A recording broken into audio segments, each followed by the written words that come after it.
Police വന്നു sir, 3 ദിവസം പോലീസുകാർ വന്നു. അപ്പം നീ ഇവിടെ കിടക്കുന്നത് എന്താണ്, ഞാൻ പ്ലാറ്റ്ഫോം ടിക്കറ്റ് എടുത്തിട്ടുണ്ട്. അപ്പം തട്ടും. അപ്പം ഞാൻ അവിടെ കണ്ണ് വെട്ടിച്ചിട്ട് അപ്പുറത്ത് പോകും, പുറത്ത് പോകും. എനിക്കിത് വർക്ക് ഇവർ ചെയ്യുന്ന സമയത്തെല്ലാം ഓരോ കൂടെ ഉണ്ടാവണമല്ലോ. അവർ നൈറ്റ് ആൻഡ് ഡേ കിടന്ന് വർക്ക് ചെയ്യുകയാണ്.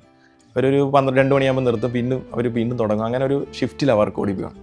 അപ്പോൾ എനിക്കിതിൻ്റെ ഫ്രെയിം സ്ട്രക്ചർ അടിക്കുന്നത് എങ്ങനെയാണ്, ഷീറ്റ് അടിക്കുന്നത് എങ്ങനെയാണ്, ഇതെല്ലാം ഞാനിങ്ങനെ ഒളിച്ചിരുന്നില്ല ഏകലവ്യം പഠിക്കുന്ന പോലെ ഈ സാധനം പഠിച്ചുകൊണ്ടിരിക്കുക. 3 ദിവസം അങ്ങനെ തന്നെ അവിടെ സ്റ്റേ ചെയ്ത്. അവസാനം പോലീസുകാർക്ക് മനസ്സിലായി.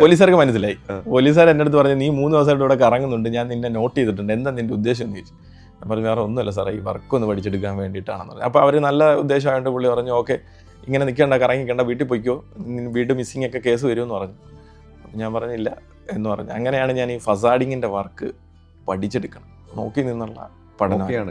അപ്പോൾ ആരായിരുന്നു അവിടെ ചെയ്തിരുന്നത്? മലയാളികളാണ്? അല്ല, ഹിന്ദിക്കാരാണ്.